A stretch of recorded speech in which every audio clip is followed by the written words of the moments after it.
जी मुलगी माझा एकही कॉल रिसीव करत नाही तिच्याशी मला काहीच बोलायचं नाही. प्लीज माझ्या भावाला फोन दे. अनुष्का तिला मध्येच तोडत बोलली. गार्गीने एक सुस्कारा सोडला आणि शशीकडे फोन दिला. हाय दीदी. शशी आनंदाने बोलू लागला. आता पुढे. तेवढ्यात सुरेखा तिथं आली. हॅलो मॅडम, ॲक्च्युली बरं झालं तुम्ही आलात. डॉक्टरांना तुमच्याशी थोडं बोलायचं होतं. सुरेखा बोलली. ओके, मी भेटते त्यांना. तुम्ही यांच्याजवळ थांबता का? गार्गी बोलली. ओके, तुम्ही जावा. सुरेखा बोलली. गार्गीने फोनवर बोलणाऱ्या शशीकडे एक कटाक्ष टाकला आणि डॉक्टरच्या केबिनमध्ये गेली. समोर एक मध्यम वयाचा चष्मेश डॉक्टर बसला होता. मे आय कम इन डॉक्टर? तिने दारातूनच विचारलं. येस, डॉक्टर म्हटले. मी शशीची बहीण. ते सुरेखा मॅडमनी सांगितलं की तुम्हाला भेटायचं आहे. गार्गी बसत बोलली. येस राईट, मला शशीबद्दल थोडं बोलायचं होतं, डॉक्टर बोलले आणि थोड्या वेळ थांबले. गार्गीला मनातच काळजी लागली. आता शशीबद्दल डॉक्टर काय सांगतात त्याची उत्सुकता लागली. शशी वयाच्या 7 ते 8 वर्षापासून वेड्यांच्या हॉस्पिटलमध्ये आहे, राईट? डॉक्टरने विचारलं. हो डॉक्टर. मला सांगा, त्याच्यासोबत काही झालेलं का? काही ॲक्सिडेंट वगैरे? डॉक्टरांनी विचारलं. माहीत नाही डॉक्टर, म्हणजे मी पण लहान होते. आमच्या आईवडिलांच्या ॲक्सिडेंटमध्ये डेथ झाली आणि तेव्हापासून शशी असा विचित्र झाला. गार्गीचं मन भरून आलेलं. आज कितीतरी दिवसांनी ती आईवडिलांबद्दल बोलत होती. मिस गार्गी, ॲक्च्युली शशी वेडा वगैरे काहीही नाही आहे. कदाचित त्याच्या लहानपणी त्याच्या मनावर कुठल्या तरी गोष्टीचा मोठा आघात झालेला, त्यामुळे त्याचा मेंदू योग्य प्रकारे काम करत नाही आहे आणि त्यात त्याला वेडा ठरवून इतके वर्ष हॉस्पिटलमध्ये ठेवलं, त्यामुळे तो व्यवस्थित देखील झाला नाही. त्याचवेळी जर योग्य प्रकारे त्याला हाताळलं असतं तर आता तो इतर मुलांप्रमाणे एकदम व्यवस्थित असता. त्याची इतके वर्ष वाया गेली नसती. असो, आता मी तुम्हाला सजेस्ट करेन की तुम्ही त्याला फॅमिलीमध्ये ठेवा. फक्त मेडिसिन आणि थेरपीसाठी इथं आणत जावा. तो व्यवस्थित होऊन जाईल. त्याला त्याच्या लोकांची गरज आहे. इथं तो कोणाशी बोलत नाही, पण तुम्ही आल्यावर मात्र खुश असतो. तुमच्याशी बोलतो, शेअर करतो. तर तुम्ही त्याला तुमच्यासोबत ठेवलं तर त्याच्यात लवकर इम्प्रूव्हमेंट दिसून येईल. डॉक्टर बोलायचं थांबले आणि गार्गी विचारात पडली. डॉक्टर, खरंच तो लवकर ठीक होईल? गार्गीने विचारलं. हो, मी खात्री देऊ शकतो, कारण त्याच्या मनातली भीती गेली की तो निश्चित पुन्हा पूर्ववत होईल. हो, पण आता त्याला त्याच्या वयाच्या मुलांप्रमाणे वागायला वेळ लागेल, पण तो ठीक होईल, डॉक्टर बोलले आणि गार्गी मनातच खुश झाली. Thanks a lot doctor. मी प्रयत्न करते. त्याला घेऊन जाईल मी, गार्गी आनंदात बोलली आणि डॉक्टरचा निरोप घेऊन बाहेर आली. बाहेर सुरेखा कोणासोबत तरी बोलत होती. शशी कुठं आहे? तिने सुरेखाला विचारलं. त्याची आता थेरपी आहे, सो तो थेरपी हॉलमध्ये असेल. तुम्ही बाहेरून भेटून जा. हा तुमचा फोन. सुरेखा तिला फोन देत बोलली. ओके मॅडम, गार्गी बोलली आणि सुरेखाने दाखवलेल्या दिशेला गेली. तिथं एक मोठा हॉल होता आणि तिथं खूप गोंधळ ऐकू येत होता. गार्गीने हॉलमध्ये डोकावून पाहिलं तर काही 15 ते 20 रुग्ण आतमध्ये होते. तिने इकडे तिकडे नजर फिरवली आणि त्याचवेळी, काय ग, चोरून चोरून काय बघते? एका बाईचा रागीट आवाज आला. तसं गार्गीने दचकून बाजूला पाहिलं तर एक बाई बाहुली घेऊन उभी होती आणि शंकेने गार्गीकडे बघत होती. ही तीच बाई होती जी मागच्या वेळी गार्गीला भेटली होती. ते माझ्या भावाला बघायला आलेले. गार्गी शांतपणे बोलली. नाही, तू माझी बाहुली चोरायला आलेली, बरोबर ना? तुम्ही सगळे जळता माझ्या बाहुलीवर, मला माहीत आहे, पण मी पण बघते कसं घेऊन जातेस. ती बाई दात ओठ खात गार्गीला बोलली. आंटी, तुमची बाहुली खूप छान आहे आणि ती तुमच्याजवळच छान वाटते, पण मला बाहुलीपेक्षा तुम्ही जास्त आवडला. मग मी बाहुलीला का घेऊन जाईन? गार्गीने हसत विचारलं. आणि ती बाई विचारात पडली. तेवढ्यात शशी बाहेर आला. दीदी, हीच ती आंटी.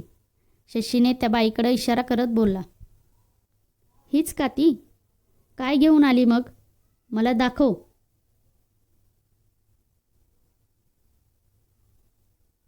दीदी, हीच ती आंटी. शशी त्या बाईकडे इशारा करत बोलला. काय रे, तू माझ्या बाहुलीची तक्रार करतोय? त्या बाईने रागात शशीकडे पाहिलं. आंटी, तुम्हाला माझ्या दीदीला बघायचं होतं ना? हीच माझी दीदी. शशी गार्गीला एका साईडहून मिठी मारत बोलला. हीच का ती? काय घेऊन आली मग? मला दाखव. ती बाई आता गार्गीचे पर्स काढण्याचा प्रयत्न करू लागली आणि त्याच वेळी तिला गार्गीच्या हातातला फोन दिसला. तिने लगेच तो फोन हिसकावून घेतला. गार्गी थोडंसं घाबरली. आंटी, हा माझा दीदीचा फोन आहे, दे. शशी आंटीच्या हातातून फोन घेण्यासाठी धडपड करू लागला. तो हायपर होऊ लागला. तसं गार्गीने त्याला पकडलं आणि शांत राहायला सांगितलं. पण शशीची मात्र धुसफूस सुरूच होती. थांब रे, मला एक फोन करू दे.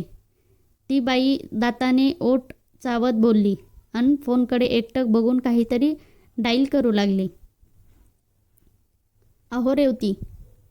शशी, चला आतमध्ये. डॉक्टर आले. एक नर्स टाईप बाई त्या दोघांना आतमध्ये ढकलत बोलली. तिने त्या बाईच्या हातातून फोन काढून घेतला आणि गार्गीकडे दिला. तुम्ही जा प्लीज. इथं कोणाला अलाउड नाही आणि असं फोन देत जाऊ नका. ती नर्स रागात बोलली आणि दरवाजा लावून घेतला.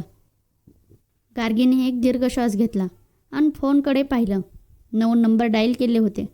फक्त एकच बाकी होता. ती त्यातून बाहेर येणार तेवढ्यात तिला काय वाटलं, तिने तो नंबर रेवती आंटी म्हणून सेव्ह केला आणि मग हॉस्पिटलच्या बाहेर पडली. Raghav, where are you? कधीपासून वाट बघतोय? राघवचे डॅडी रागात फोनवर बोलले. I am outside, wait. Raghav बोलला आणि फोन कट झाला. राघवचे डॅडी फोनकडे पाहून थोडंसं निराश झाले आणि पुन्हा चेअरवर बसले. येतोय का तो? एक थरथरता आवाज आला. राघवच्या डॅडींनी समोरच्या बेडकडे पाहिलं. होय बाबा, तो येतोय. तुम्ही आराम करा. तुम्हाला जास्त बोलायचं नाही सांगितलं आहे डॉक्टरांनी. राघवचे डॅडी त्याच्या बाबांच्या डोक्यावरून हात फिरवत बोलले. तू आणि तुझा मुलगा मागचे 2 वर्ष झालं माझ्या मरणाची वाट बघत आहात. मला काय कळत नाही का? तो म्हातारा माणूस थरथरत्या आवाजात बोलला आणि राघवच्या डॅडींनी सुस्कारा सोडला. बाबा, काही पण काय बोलत आहात? तुम्ही ठीक व्हावं म्हणून तर किती डॉक्टर झाले, औषध करून झाली, पण आता तुम्ही सर्जरी करून घेत नाही, हट्टीपणा सोडत नाही. त्याला मी काय करू? राघवचे डॅडी हताश होऊन बोलले. अरे बोक्या, तुझ्या त्या कार्ट्याला सांग ना लग्न करायला, मग मी जातो सर्जरीसाठी. 2 वर्ष झालं तू त्याचं लग्न करतोय. खरंच तुम्ही मला मारणार आहात, तो म्हातारा रागात बोलला. तेवढ्यात राघव दरवाजा उघडून आतमध्ये आला. हा बघ आला, माझा खुनी आला, तो म्हातारा बोलला आणि राघवच्या कपाळावर आठ्या जमा झाल्या. डॅडी, यांना सांगा माझ्याशी व्यवस्थित बोलायचं, राघव रागात बोलला. बघितलं, मी इथं मरणाच्या दारात उभा आहे, पण ह्याचा राग जात नाही, तो म्हातारा बडबडला. तो जाणार पण नाही, मी जसा आहे तसाच राहणार, राघव ठामपणे बोलला. बाबा, राघव, तुम्ही दोघं शांत व्हा प्लीज, राघवचे डॅडी वैतागून बोलले. राघव, डॉक्टरसोबत बोलून ये, राघवचे डॅडी त्याला बोलले. राघवने एकदा बेडवर पडलेल्या 80 वर्षाच्या माणसाकडे पाहिलं आणि मग निर्विकारपणे बाहेर पडला. मग डॉक्टरच्या केबिनमध्ये जाऊन बसला. Hello mister Raghav Marathe, it's really nice to meet you. डॉक्टरने त्याला शेक हँड करत बोलले. Doctor, any improvement? ते ठीक कधी होणार? मागचे 2 वर्ष ते असेच पडून आहेत, राघवने काळजीने विचारलं. मिस्टर राघव, मी अगोदर पण सांगितलं होतं की त्यांची मेंदूची नस दबली गेली आहे, त्यामुळे इंटरनल ब्लड क्लॉट्स झाले आहेत. आणि सर्जरी करून ते ठीक होऊ शकतात. पण तुमचे आजोबा सर्जरीसाठी तयारच नाहीत, त्यामुळे आम्ही हतबल आहोत. डॉक्टरने निराश होऊन बोलले. मग तुम्ही त्यांना तयार करा, राघव वैतागून बोलला. त्यांची इच्छा पूर्ण करा, ते सर्जरीसाठी लगेच तयार होतील, डॉक्टरने हसत बोलले. राघवला थोडं रागच आला. थँक्स, तो उठत बोलला आणि तिथून जाणार तेवढ्यात.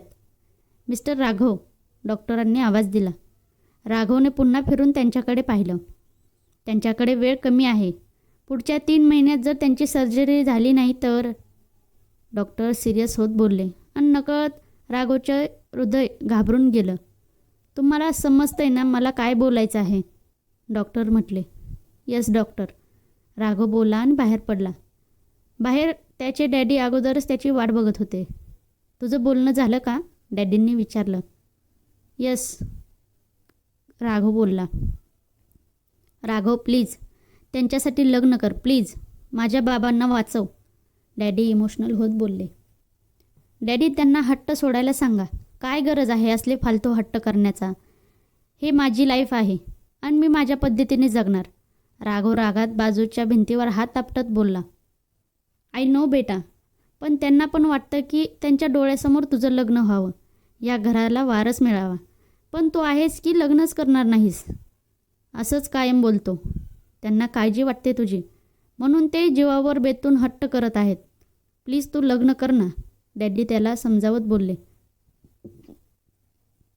डॅड, एकतर लग्न या गोष्टीवर माझा विश्वास नाही आणि ते का हे पण तुम्हाला चांगलंच माहीत आहे. सो प्लीज या विषयावर पुन्हा माझ्याशी बोलू नका, राघव बोलला. तू असं मारणार आहेस का मला, माझ्या बाबांना, सगळ्यांना मारणार आहेस का. आता राघवचे डॅडी रागात बोलू लागले. डॅडी, राघव बोलला. राघव, तू स्वराशी खोटं खोटं लग्न कर. बाबांनी एकदा तुझं लग्न झालेलं पाहिलं की ते सर्जरीसाठी तयार होतील. एकदा का ती ठीक झाले की मग तुला वाटेल तसं वाग, राघवचे डॅडी रागात बोलले. डॅडी, खोटं लग्न काय असतं हं, आणि स्वरासोबत माझं ब्रेकअप झालं आहे, सो लग्न करण्याचा प्रश्नच येत नाही, राघव बोलला आणि डॅडी आश्चर्यचकित झाले. व्हॉट, तुझं ब्रेकअप झालं, डॅडींनी विचारलं. येस, राघव बोलला. अरे असं किती दिवस करणार आहेस, कधीतरी तुला स्थिर व्हावंच लागेल ना, म्हणून म्हणतो लग्न कर, डॅडी म्हटले. डॅड प्लीज, राघव वैतागून बोलला आणि तिथून निघून गेला. त्याचे डॅडी भरलेल्या डोळ्याने तो गेलेल्या दिशेकडे बघत होते. त्यांना त्यांच्या वडिलांची काळजी होतीच, पण आता राघवची पण काळजी वाटत होती. त्यांनी लगेच त्यांचा फोन काढला आणि एक नंबर डायल केला. हॅलो मोरे, हे काय ऐकतोय मी, राघव आणि स्वराचं ब्रेकअप झालं, राघवच्या डॅडींनी रागात विचारलं. हो सर, मी तुम्हाला सांगणार होतोच, मोरे आदबीने बोलले. कधी सांगणार होता. अहो तुम्हाला मी तिथं कशासाठी ठेवलं आहे, मला राघवबद्दल सगळं कळावं म्हणून ना. मग इतकी मोठी गोष्ट मला त्याच्याकडून कळते, मग तुम्हाला तिथं ठेवण्याचा फायदा काय, राघवचे डॅडी रागात ओरडले. सॉरी सर, सगळं एवढं पटकन झालं की मलासुद्धा कळालं नाही, मोरे दिलगिरी व्यक्त करत बोलले. मला पहिल्यापासून सांग, हे ब्रेकअप कसं काय झालं. मी त्या दोघांना एकत्र येण्यासाठी केवढे एफर्ट्स घेतले होते आणि हे सगळे पाण्यात कसे गेले, राघवचे डॅडी बोलत होते. सर, स्वरा मॅडमनी सरांना चीट केलं असं सर बोलले, पण मोरे मध्येच थांबले. पण काय, राघवच्या डॅडींनी विचारलं. राघव सर आजकाल ऑफिसमधल्या एका मुलीला जास्तच इम्पॉर्टन्स देत आहेत, मोरे बोलले. कोण मुलगी, कबीरच्या डॅडींनी त्यांना विचारलं. गार्गी नाव आहे तिचं. 1-2 वेळा सर त्यांना स्वतः गाडीमधून घेऊन आलेले मी पाहिलं होतं, पण मला तेव्हा काही शंका आली नाही. पण आता सर त्या मुलीला जास्तच इम्पॉर्टन्स देत आहेत. म्हणजे स्वरा मॅडम आणि त्या मुलीचं भांडण झालं त्याच दिवशी सरांनी स्वरा मॅडमसोबत ब्रेकअप केलं, तेव्हा मला शंका आली. इवन सर सगळ्यांशी बोलताना रागात बोलतात, पण तिच्याशी मात्र व्यवस्थित बोलतात, हे पण मी नोटीस केलं होतं. मी तुम्हाला हे सगळं सांगायला येणारच होतो, पण तुम्ही गेल्या आठवड्यापासून हॉस्पिटलमध्ये आहात असं कळालं, म्हणून मी थांबलो होतो. मोरे बोलले. Okay fine. त्या मुलीची सगळी डिटेल्स घेऊन उद्या घरी या आणि याबद्दल राघवला काही सांगू नका. राघवचे डॅडी विचार करत बोलले. ओके सर, मोरे बोलले आणि फोन ठेवला. मेरे ख्वाब में जो आए आके मुझे छेड़ जाए उसे कहो कभी सामने तो आए. फोनच्या आवाजाने गार्गीने डोळे उघडले. रिंगटोन ऐकून ती झोपेत पण गालातच हसली. तिने कालच सेट केली होती. तिने डोळे उघडण्याचा प्रयत्न केला, पण आज डोळ्यावरची झापड काही जात नव्हती. तिने तसंच फोन कानाला लावला. हॅलो, आळस देत ती बोलली. समोरून काहीच आवाज आला नाही. कोण बोलतंय? हॅलो, ऐकू येतं का? तिने वैतागून फोन काढला आणि स्क्रीनवर पाहिलं. मग मात्र ती गडबडली आणि लगेच उठून बसली. Yes sir. गार्गी नॉर्मल बोलण्याचा प्रयत्न करत होती. It's 8 o'clock. तू अजून झोपली आहेस? समोरून त्याचा आवाज आला.